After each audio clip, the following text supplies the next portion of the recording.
ಗೃಹ ಜ್ಯೋತಿ ಗೃಹಲಕ್ಷ್ಮಿ ಇದು reservation madam reservation ಅಲ್ಲ ಆದ್ರೆ ಎಲ್ಲ ಹೆಣ್ಮಕ್ಳಿಗೂ 2000 ಸಿಗಲ್ವಾ ಮೇಡಮ್ ಎಲ್ಲ ಮನೆಯವ್ರಿಗೂ ಗೃಹ ಜ್ಯೋತಿ ಸಿಗಲ್ವಾ ಜಾತಿ ನೋಡ್ಕೊಂಡು ಕೊಡ್ತೀರಾ ಯಾಕೆ ಜಾತಿ ಕೇಳ್ತೀರಾ ಮೇಡಮ್ ಜಾತಿ ಅಂತಕ್ಕಂಥದ್ದು ಸಂವಿಧಾನ ತರ್ತೀರಾ ಹೌದು ಸಂವಿಧಾನದ ಅಡಿಯಲ್ಲೇ ಮೇಡಮ್ ಸಂವಿಧಾನದಲ್ಲಿ ಒಂದು ಆರ್ಟಿಕಲ್ ಇದೆ ಮೇಡಮ್ ಒಂದ್ ನಿಮಿಷ ಸಂವಿಧಾನದ ಅನುಚ್ಛೇದ 15 ಇದೆ ಏನಂತ ಹೇಳ್ತದೆ ಯಾವುದೇ ಸೌಲಭ್ಯಗಳನ್ನು ಕೊಡುವಂತ ಸಂದರ್ಭದಲ್ಲಿ ಯಾವ ವರ್ಗಗಳು ಕೆಳಗಡೆ ಬಿದ್ದಿರ್ತವೆ ಅವ್ರಿಗೆ ಕೊಡಬೇಕು ಸೈನ್ಸ್ ಸ್ಟೂಡೆಂಟ್ ಕೇಳಿಸ್ಕೊಳ್ಳಿ ಯಾವ ಆರ್ಟಿಕಲ್ ಏನ್ ಬರ್ದಿದೆ ಬೇಡ ಅಕ್ಕಿ ಕೊಡಕ್ ಯಾಕೆ ಜಾತಿ ನೋಡ್ತೀರಾ ಹೇಳಿ ಮೇಡಮ್ ಇದು ಕೆಲಸದಲ್ಲಿ ಅಥವಾ ಸ್ಕೂಲ್ ಅಲ್ಲಿ ಕೊಡೋ ರಿಸರ್ವೇಶನ್ ಯಾರು ಕೆಳಗೆ ಬಿದ್ದಿರ್ತಾರೋ ಆ ಜಾತಿಗಳಿಗೆ ಮೇಡಮ್ ಇಸ್ ಎ ಡಾಟಾ ಆಯ್ತು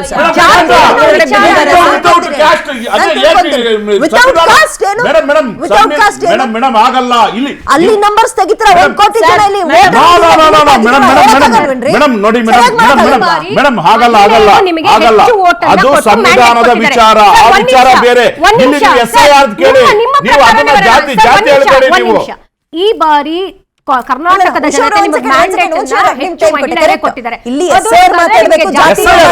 ಮಾತಾಡ್ರಿ ನೀವು ಆ ಸಬ್ಜೆಕ್ಟ್ ಬೇರೆ ಮಾತಾಡೋಣ ಅದು ತುಂಬಾ ದೊಡ್ಡ ಸಬ್ಜೆಕ್ಟ್ ಅದು ಆಯ್ತು ತಡೀರಿ ಸರ್ ಹೇಳ್ಕೊಡಿರಂತೆ ಆಮೇಲೆ ಒಂದು ಅರ್ಧ ಗಂಟೆ ಕುತ್ಕೊಂಡು SIR ಬೇರೆ ಜಾತಿ ಬೇರೆ ಅಂತ ಹೇಳಿದ್ರಿ ಹಂಗೆ ಗೃಹ ಜ್ಯೋತಿ ಗೃಹಲಕ್ಷ್ಮಿನೂ ಬೇರೆ ಜಾತಿ ಬೇರೆ ಸರ್ ಜಾತಿ ಯಾಕೆ sir madam is A system madam system ಅರ್ಥ ಮಾಡ್ಕೊಳ್ಳಿ ಅಲ್ಲ ನೀವು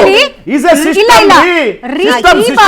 ಅರ್ಥ ಮಾಡ್ಕೊಳ್ಳಿ ಸಿದ್ದರಾಮಯ್ಯ ಅವರು ಈ ಯೋಜನೆಗಳನ್ನ ಕೊಡ್ಬೇಕಾದ್ರೆ ಗೃಹಲಕ್ಷ್ಮಿ ಮತ್ತೆ ಗೃಹ ಜ್ಯೋತಿ ಮಾದೇವಯ್ಯ ನಿಮ್ಗೂ ಫ್ರೀ ಕಾಕಾ ಸಾಹೇಬ್ ನಿಮ್ಗೂ ಫ್ರೀ ಅಂತ ಜಾತಿ ನೋಡ್ಕೊಂಡು ಹೇಳಿದ್ರು ಮೇಡಮ್ ಯಾಕೆ ಕೊಟ್ವಿ ಅವತ್ತು 2000 ರೂಪಾಯಿ ನಾವು ಮಾತ್ರ ಕೊಡೋದು ನೀವು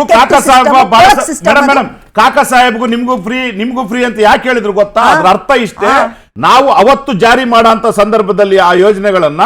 ನಾವು ಎಲ್ಲಾ ಜಾತಿ ಜನಾಂಗದವ್ರಿಗೂ ಯಾವುದೇ ಲಿಮಿಟೇಷನ್ ಇಲ್ಲ ನಾವು ಕೊಡ್ತಾ ಇದ್ವಿ ಅಂತ ಹೇಳಿದ್ವಿ ಹೌದು ಅದನ್ನ ಹೇಳಿದ್ವಿ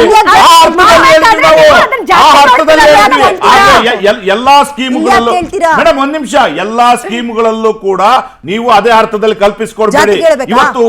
ಉದ್ಯೋಗಕ್ಕೂ ಒಂದೇ ರೀತಿ ನೀವು ಕಲ್ಪಿಸ್ಕೊಳಕ್ಕಾಗಲ್ಲ ಅವಕಾಶಗಳನ್ನ ಇವತ್ತು ರಾಜಕೀಯಕ್ಕೂ ಒಂದೇ ರೀತಿ ಕಲ್ಪಿಸ್ಕೊಳಕ್ಕಾಗಲ್ಲ ಸೌಲಭ್ಯಗಳಿಗೂ ಒಂದೇ ರೀತಿ ಕಲ್ಪಿಸ್ಕೊಳಕ್ಕಾಗಲ್ಲ ಅದು ಟೆಕ್ನಿಕಲ್ ಫ್ಯಾಕ್ಟರ್ ನೀವು ಟೆಕ್ನಿಕಲಿ ಮಾತಾಡಿ ಅದ್ಬಿಟ್ಟು ನೀವು ಒಂದೇ ಸಿಸ್ಟಮ್ನಲ್ಲಿ ಹೇಳಿದ್ರೆ ನೀವು ಈ ದೇಶದ ಸಂವಿಧಾನ ಇದೆ ರೀ ಸಂವಿಧಾನದಲ್ಲಿ ಏನಿದೆ ಅದನ್ನ ಸಂವಿಧಾನದಲ್ಲಿ ಏನಿದೆ ನಾವು ಎಕ್ಸಿಕ್ಯೂಟ್ ಮಾಡ್ತಾ ಇದೀವಿ ಸರ್ಕಾರ ನಮ್ಮ ಕರ್ತವ್ಯ ರಾಜ್ಯ ನಿರ್ದೇಶಕ ತತ್ವಗಳಲ್ಲಿ ಏನ್ ಹೇಳ್ತದೆ ಯಾರು ಕೆಳಗಡೆ ಬಿದ್ದಿರ್ತಾರೆ ಅವರಿಗೆ ನ್ಯಾಯ ಕೊಡಿ ಅಂತ ಹೇಳ್ತಾರೆ ನ್ಯಾಯ ಕೊಡುವಂತ ಸಂದರ್ಭದಲ್ಲಿ ನಮಗೆ ಜಾತಿಗಳನ್ನು ನೋಡಬೇಕಾಗುತ್ತೆ ಯಾವ ಜಾತಿ ಮುಂದುವರೆದಿದೆ ಯಾವ ಜಾತಿ ಮುಂದುವರೆದಿಲ್ಲ ಯಾವ್ದು ಕೆಳಗಡೆ ಬಿದ್ದಿದೆ ಜಾತಿ ಅವ್ರಿಗೆ ಕೊಡ್ಬೇಕಂತ ನಾವು ಜಾತಿ ಕೇಳ್ತೀವಿ ಅದ್ರ ತಪ್ಪೇನಿದೆ ಮೇಡಮ್ ಈ ದೇಶದ ಸಂವಿಧಾನ ಓದ್ಕೊಳ್ಳಿ ಸಂವಿಧಾನ ಓದ್ಕೊಂಡು ಮಾತಾಡಿ ಸಂವಿಧಾನ ಓದ್ಕೊಳ್ಳಿ ನೀವು ಸಂವಿಧಾನ ಓದ್ಕೊಳ್ಳಿ ಒಂದೇ ಡೈಲಾಗ್ 5 ಸರಿ ಹೊಡಿಬೇಡಿ ನಿಮ್ ಲೆಕ್ಕದಲ್ಲಿ ಯಾವ ಜಾತಿಗಳ ಕೆಳಗಡೆ ಬಿದ್ದೋಗ್ಬಿಟ್ಟಿದೆ ಸರ್ ಯಾರು ನೀವ್ಯಾರು ಹೇಳಕ್ಕದ್ನ ಸಿಸ್ಟಮ್ ಹೇಳ್ಬೇಕು ಸಿಸ್ಟಮ್ ಹೇಳ್ಬೇಕು ಕೇಳಿ ಮೇಡಮ್ ಸಿಸ್ಟಮ್ ಹೇಳ್ಬೇಕಲ್ಲ ಅದಕ್ಕೆ ನಾವು ಆಯೋಗಗಳ ನೇಮಕ ಮಾಡಿರ್ತಕ್ಕಂಥದ್ದು ಅವರ ರಿಪೋರ್ಟ್ಗಳನ್ನ ಹಿಂದುಳಿದ ವರ್ಗಗಳ ಆಯೋಗ ಯಾತಕ್ಕಿದೆ ಅದ್ರ ಕೆಲಸ ಏನು ಹಿಂದುಳಿದ ವರ್ಗದ ಯಾರ್ಯಾರು ಹಿಂದುಳಿದ ವರ್ಗದವ್ರು ಇದಾರೆ ಅಂತೇಳಿ ಪಟ್ಟಿ ಮಾಡೋ ಅಂತ ಸಂದರ್ಭದಲ್ಲಿ ಜಾತಿಗಳ ಕೇಳಿ ಪಟ್ಟಿ ಮಾಡಿ ತದನಂತರ ಅದನ್ನ ನೋಟಿಫಿಕೇಶನ್ ಮಾಡಿ ಆ ವರ್ಗಗಳಿಗೆ ನ್ಯಾಯ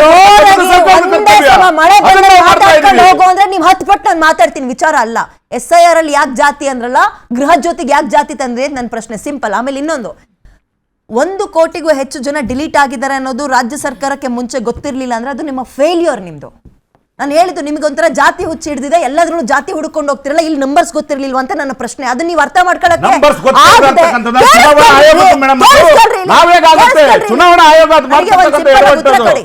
ಈ ರಾಮನಗರದಲ್ಲಿ ಮಸೀದಿಯಲ್ಲಿ ಗುಡ್ಡೆ ಹಾಕೊಂಡು ಜಾತ್ರೆ ಹಾಕೊಂಡು ಅಲ್ಲಿ SIR ಮಾಡಿದ್ರಲ್ಲ ಯಾಕೆ ಮಾಡಿದ್ರೆ ಚುನಾವಣಾ ಆಯೋಗಕ್ಕೆ ಕೇಳಿ ನಾವಲ್ಲ